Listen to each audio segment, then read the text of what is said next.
दोस्तों, किसी के भी मन की बातें जानने के लिए 3 तरीके होते हैं, लेकिन इन तीनों तरीकों को समझना अति आवश्यक है। यदि आप इन तीनों तरीकों को समझ लेते हैं तो आप किसी के भी मन की बातें बड़ी ही आसानी से जान सकते हैं, समझ सकते हैं। तो चलिए इसे एक बुद्ध कहानी के माध्यम से समझते हैं कि किस तरह से आप दूसरों की मन की बातें जान सकते हैं, समझ सकते हैं। बहुत समय पहले की बात है। एक छोटा सा गांव था। उस गांव में 2 भाई रहा करते थे। बड़ा भाई अंधा था, जिस कारण वो हमेशा घर पर ही बैठा रहता था, और छोटा भाई खेती किया करता था, लेकिन खेतों में अधिक जानवर आने से पूरी फसलें नष्ट हो जाती थीं, जिस कारण छोटा भाई बहुत परेशान हो चुका था। तभी उसे एक तरकीब सूझी। एक दिन उसने सोचा, खेतों में से इन जानवर को भगाने के लिए क्यों ना मैं अपने बड़े भाई की मदद लूं। वैसे भी बड़े भैया अंधे हैं, अगर वह खेत में बैठे रहेंगे और जानवरों की आहट आने पर वो उन्हें जोर से चिल्लाकर भगा सकते हैं, जिससे हमारी फसलें बच सकती हैं। इसलिए उन्हें मैं खेत में बिठा देता हूं। ये सब सोच विचार करने के बाद उसने अपने खेत में ही एक छोटी सी झोपड़ी तैयार की और अपने अंधे भाई को उस खेत में बिठा दिया और उनसे कहा, भैया, यदि कोई जानवर की आहट आपको सुनाई दे तो आप जोर जोर से चिल्लाना। ये सुनकर वो जानवर यहां से भाग जाएंगे और हमारी फसलें नष्ट होने से बच जाएगी। बड़ा भाई अपने छोटे भाई की बात मान लेता है और वो उस दिन से खेत में ही रहना शुरू कर देता है। जब भी किसी जानवर की आहट उसे सुनाई देती तो वो तुरंत जोर जोर से चिल्लाना शुरू कर देता, जिससे वो जानवर उसके खेतों से भाग जाते। ऐसा करते करते कई दिन बीत चुके थे। तभी एक दिन उसके खेत में एक हिरण भागता हुआ आता है और वह खेत के बांध को तोड़कर वहां से भाग गया। लेकिन उसी हिरण का पीछा करते हुए एक राजा भी उस खेत में आ पहुंचा। तभी राजा की नजर उस अंधे भाई पर पड़ती है। राजा उस व्यक्ति से कहता है, देखो, मैं यहां पर एक जानवर का पीछा करते हुए आया हूं। क्या तुमने उस जानवर को यहां पर देखा है? इस पर वो व्यक्ति कहता है, हे राजन, मैं तो अंधा हूं, मैं भला किसी जानवर को कैसे देख सकता हूं। लेकिन मैं आपको इतना जरूर बता सकता हूं कि जो जानवर मेरे खेतों से होकर भागा है वो आपके लायक नहीं है। आप उसके पीछे अपना समय यूं ही व्यस्त कर रहे हैं। राजा उस अंधे व्यक्ति की बात सुनकर बड़ा अचरज में पड़ गया। वो ये सोचने लगा कि आखिर ये तो अंधा है, फिर इसे कैसे पता कि जिस हिरन को मैं तलाश रहा हूं वह हिरन मेरे लायक है ही नहीं। ये अंधा व्यक्ति मुझे कैसे बता सकता है? तभी राजा उस अंधे व्यक्ति से कहता है, कहीं तुम मुझसे झूठ तो नहीं कह रहे? एक तरफ तुम ये कहते हो कि तुम अंधे हो और दूसरी तरफ तुम ये भी कह रहे हो कि जो जानवर यहां से भागा है वो मेरे लायक नहीं है। इस पर वो अंधा व्यक्ति कहता है, हे राजन, जिसे आप एक हिरण समझ रहे हैं, असल में वो एक हिरण नहीं है, बल्कि एक हिरणी है, और वो भी गर्भवती है।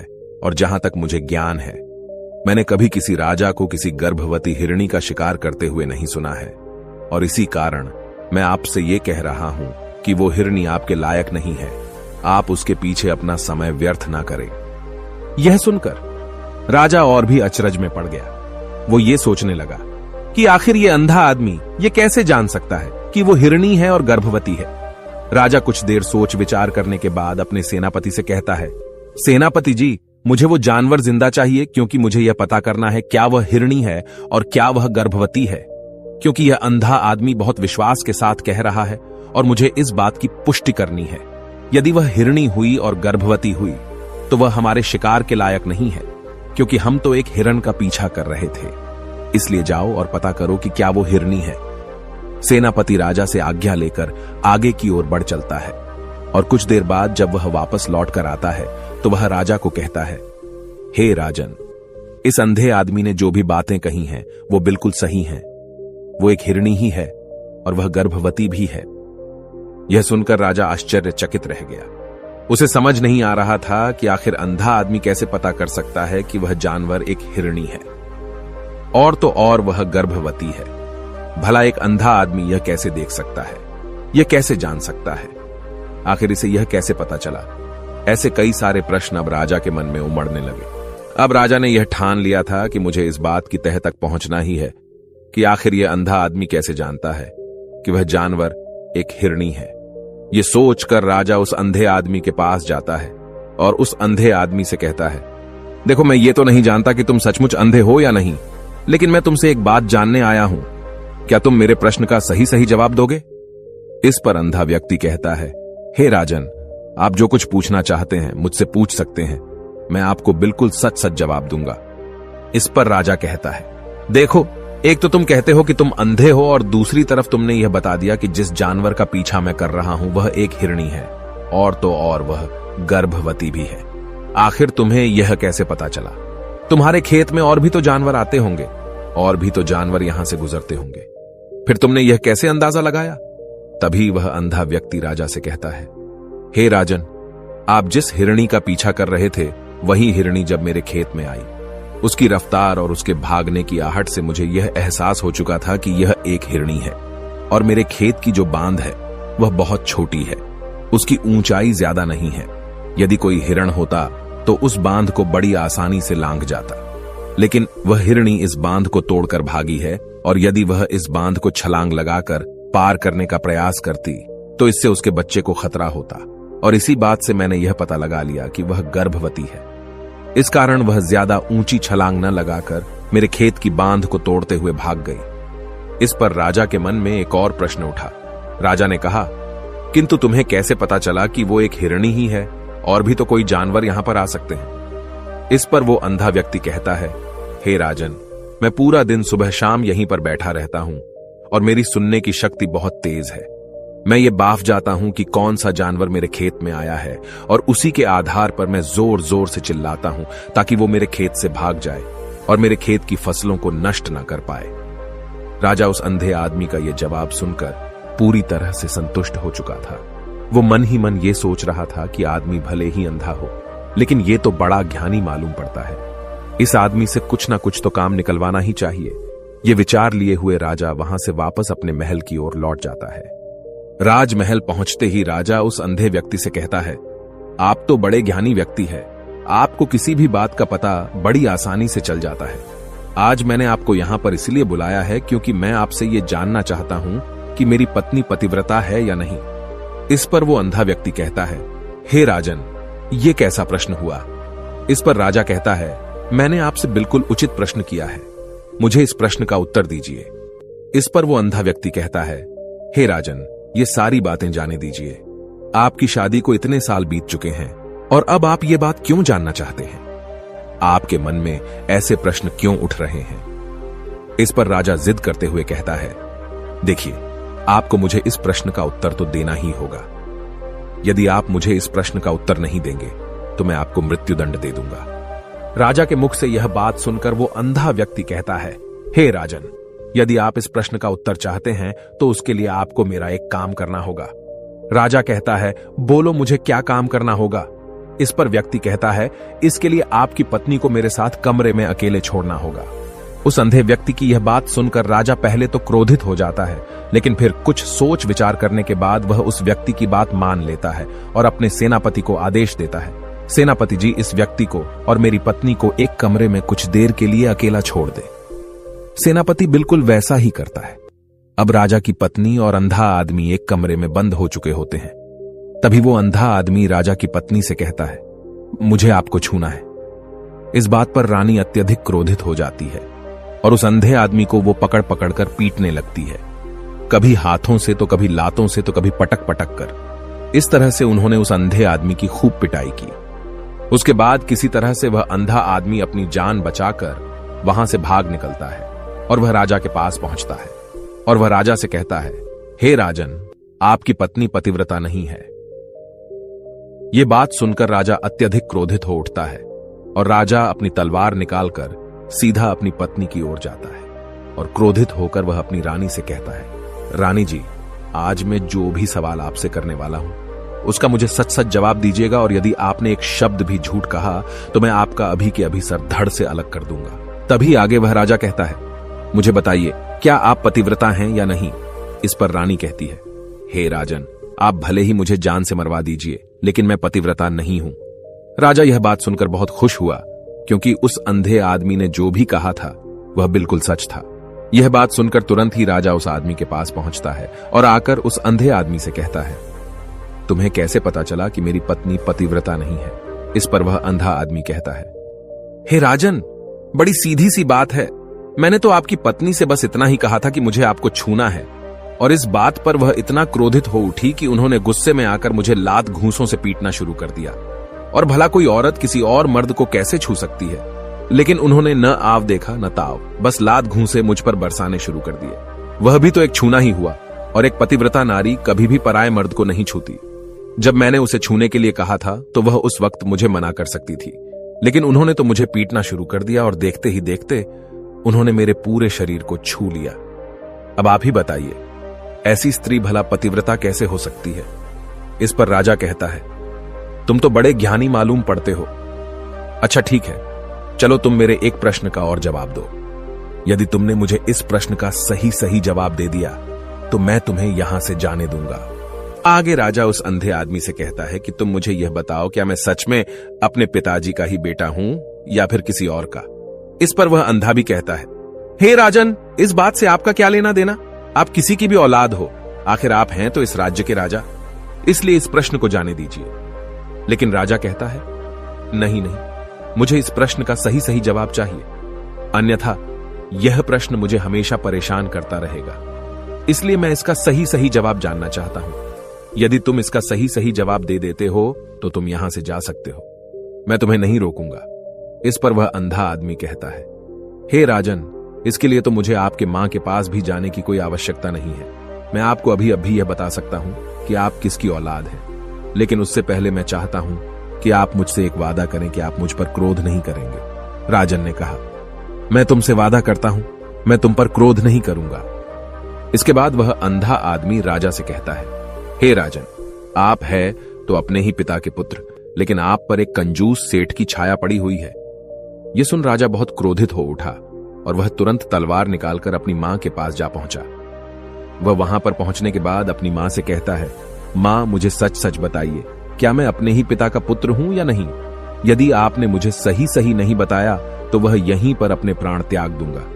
मुझे बताओ क्या सच है? इस पर उस राजा की मां कहती है, बेटा, तू है तो अपने ही पिता का पुत्र, लेकिन तुम्हारे ऊपर एक कंजूस सेठ की छाया पड़ी हुई है। जब मैं एक बार नहाने के बाद अपना मुंह आईने में देख रही थी, तभी उस कांच के पीछे मुझे एक कंजूस सेठ नजर आता है और उसी की छाया तुम पर पड़ चुकी है। यह सुन राजा बहुत खुश हो जाता है और वह तुरंत दौड़ा वापस उस अंधे आदमी के पास पहुंचता है और उस अंधे आदमी से कहता है, तुम्हें यह कैसे पता चला कि मुझ पर एक कंजूस सेठ की छाया पड़ी हुई है? इस पर वह आदमी कहता है, हे राजन, आपने मुझसे कई सारे सवाल पूछे जिनका जवाब मैंने आपको सही दिया है। यदि कोई और राजा होता तो मुझे इसके बदले में ढेरों सारे इनाम मिल चुके होते, लेकिन अब तक आपने एक फूटी कौड़ी तक नहीं दी है। इस बात से ही मैंने अंदाजा लगा लिया था कि आप बहुत कंजूस हो। यह बात सुनकर राजा जोर से हंसने लगा और कहता है कि आप जो भी मांगेंगे वह मैं आपको अवश्य दूंगा, लेकिन मुझे यह बताओ कि तुम्हें कैसे पता चल जाता है कि कौन सी बात सही है और कौन सी गलत? तुम किसी भी बात का इतना सटीक और सही जवाब कैसे दे पाते हो? इस पर वह अंधा आदमी कहता है, हे राजन, मैं तो वैसे ही अंधा हूं। यदि मेरी आंखें होती तो मैं किसी की भी मन की बातें बड़ी सरलता से जान लेता। मन की एक भाषा होती है और यह भाषा मनुष्य के शरीर के व्यवहार के रूप में देखी जा सकती है। उसकी आंखों से, उसके होठों से, उसके काम करने के तरीके से, उसकी क्रियाओं से पता किया जा सकता है कि उसके मन में क्या चल रहा है। उसके आधार पर हम किसी के भी मन की बातें जान सकते हैं, लेकिन मैं तो अंधा हूं, मैं देख नहीं सकता, इसलिए मैं क्रियाओं से देखता हूं। यदि मुझे कोई बात जाननी हो तो अगले आदमी को कुछ काम देना पड़ता है, जिस पर वह व्यक्ति किस प्रकार काम करता है, किस तरीके से इस काम को करता है, उसके आधार पर ही मैं यह पता कर पाता हूं कि उसके मन में क्या चल रहा है। तभी वह राजा कहता है, तो क्या इसका अर्थ यह हुआ कि मैं भी किसी के मन की बातें जान सकता हूं? इस पर वह अंधा आदमी कहता है, हे राजन, अवश्य आप भी किसी भी व्यक्ति के मन की बात जान सकते हैं, किंतु उससे पहले आपको अपने ऊपर काम करना होगा, और वह काम है अपने मन को शांत करना, अपने मन को वर्तमान में लाना होगा, जिसके लिए मैं आज आपको 3 तरीके बताने वाला हूं। और ये तीनों ही तरीके बड़े ही आसान और सरल हैं, किंतु हे राजन, उससे पहले आपको एक काम करना होगा, अपने मन को एकाग्र करना होगा। जब हम अपने मन को एकाग्र करते हैं, अपने मन को वर्तमान में लाते हैं, तो हम दूसरे के मन की बात जान सकते हैं, क्योंकि वह आदमी अभी भी अपने मन में वर्तमान में ही सोच रहा है, और हमें भी मन को वर्तमान में ही लाना होगा, तभी हम उसके मन की बातें जान सकते हैं। यदि हम अतीत में हुई घटनाओं के बारे में सोच रहे हैं तो वह जो अगला आदमी वर्तमान में सोच रहा है, वर्तमान में अपने मन में बात कर रहा है, वह हम कैसे जान पाएंगे? क्योंकि हम तो अतीत की घटनाओं में डूबे हुए हैं। इसलिए किसी के भी मन की बात जानने के लिए सबसे पहले हमें हमारे मन को एकाग्र करना होगा, उसे वर्तमान में लाना होगा। आगे वह व्यक्ति राजा से कहता है, हे राजन, जो 3 तरीके मैं आपको बताने वाला हूं, इन 3 तरीकों से बड़ी आसानी से किसी के भी मन की बातें जान सकते हैं। उसके बाद वह अंधा आदमी राजा से कहता है, हे राजन, जो सबसे पहला तरीका है वह है आंखों पर ध्यान देना। किसी व्यक्ति से बात करते वक्त उसकी आंखों में देखना, उसकी आंखों पर ध्यान देना जो सबसे ज्यादा जरूरी है, क्योंकि आंखें बोलती नहीं पर बहुत कुछ कह जाती हैं। यदि हम किसी व्यक्ति की आंखों के इशारों को समझना सीख जाएं, हम यह जान पाएंगे कि व्यक्ति के दिमाग में क्या चल रहा है, वह क्या सोच रहा है और अभी वह क्या करने वाला है। मेरे पास आंखें नहीं हैं, लेकिन मैंने अपने गुरु से यह विद्या सीखी है, क्योंकि बहुत सालों पहले मेरे पास आंखें थीं और मैं उस वक्त लोगों के मन की बातें केवल उनकी आंखों से ही जान लेता था।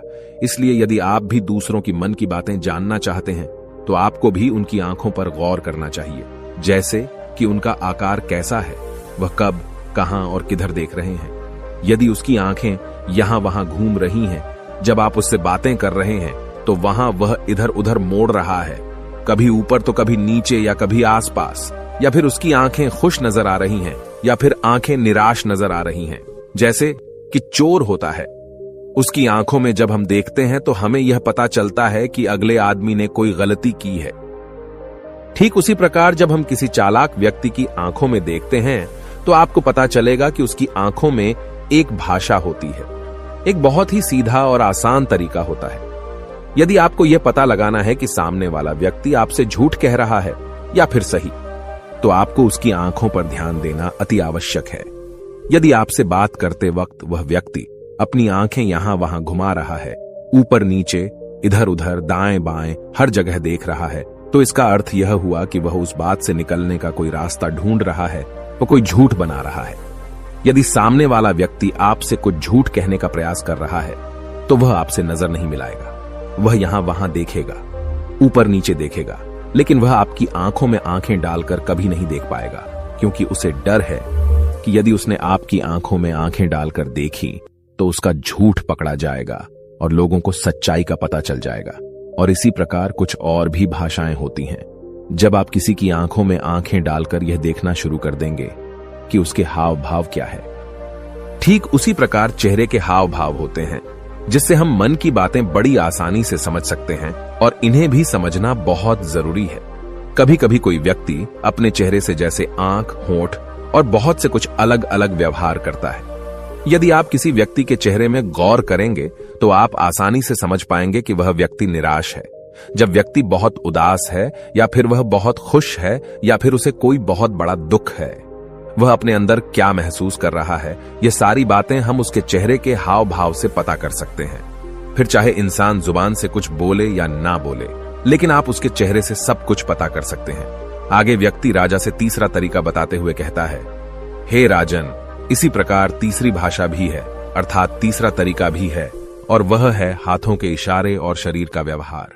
मन की बात समझने के लिए हमें हाथ के इशारे और शरीर के व्यवहार को समझना बहुत आवश्यक है। कोई व्यक्ति जब बात करता है तो आपने देखा होगा कि वो अपने हाथों को हिलाता रहता है, अपने हाथों से इशारा करता रहता है। बातों के साथ साथ अपना शरीर का जो व्यवहार है, अर्थात बॉडी लैंग्वेज, उसका भी पूरा उपयोग करता है, जिससे हमें यह पता चल पाता है कि वह व्यक्ति हमारी बातों पर कितना ध्यान दे रहा है और उसके मन में क्या चल रहा है। शरीर के व्यवहार को देखने के लिए उसके हाथ मटकाने, शरीर मटकाने और चेहरे पर बार बार हाथ लाने, हाथों का एक दूसरे से मसलना, ऐसी बहुत सी क्रियाएं होती हैं, उस पर हमें ध्यान देना अति आवश्यक है। मन की बात को समझने के लिए हमें शरीर के व्यवहार को भी समझना पड़ता है। यदि हम इन 3 तरीकों को सही तरीके से ध्यान देकर इन 3 तरीकों को अच्छे से समझ लेते हैं तो हम बहुत जल्दी किसी भी व्यक्ति के मन की बातें बड़ी सरलता और सहजता से जान सकते हैं। इसलिए यदि आपको किसी के मन की बातें जानी है तो आपको उसकी आंखों पर, उसके चेहरे पर, उसके शरीर के हाव भाव को और उसके हाथों को ध्यानपूर्वक देखना और समझना होगा, जिससे आप यह समझ पाएंगे कि आखिरकार उसके मन में क्या चल रहा है और वह क्या सोच रहा है। लेकिन उनसे पहले आपको अपने मन को एकाग्र करना होगा, शांत करना होगा और अपने मन को वर्तमान में लाना होगा। तभी आप उस व्यक्ति की इन सभी क्रियाओं पर ध्यान दे पाएंगे, उन्हें समझ पाएंगे। अन्यथा आप यदि अतीत की घटनाओं में व्यस्त हैं, भविष्य की योजनाओं में व्यस्त हैं, तो आप उस व्यक्ति के हाव भाव पर कभी ध्यान ही नहीं पाएंगे और न ही आप कभी यह समझ पाएंगे कि आखिर उस व्यक्ति के मन में क्या चल रहा है, वह क्या सोच रहा है। आपने देखा होगा कि ऐसे कई बड़े संत महात्मा हैं जो बड़ी ही शांति से आपको देखते हैं और आपको देखकर ही ये बता देते हैं कि आपके मन में क्या चल रहा है, आप उनसे क्या जानने आए हैं। और इसका सबसे बड़ा प्रमुख कारण यही है कि वह आपको पढ़ सकते हैं, आपको समझ सकते हैं, आपकी मन की बातें जान सकते हैं, क्योंकि उनका मन एकाग्र है, शांत है। और यही कारण है कि वह आपके मन की बातें बड़ी सरलता से समझ जाते हैं। यदि आपने अब तक पूरी कहानी को सुना है तो मैं आपसे एक छोटा सा अनुरोध करना चाहता हूं। कृपया इस चैनल को सब्सक्राइब करें ताकि मैं आपके लिए और भी ऐसी ही ज्ञान से भरपूर कहानियां लेकर आ सकूं। नमो बुद्धाय। मिलते हैं एक नई कहानी के साथ अगली वीडियो में।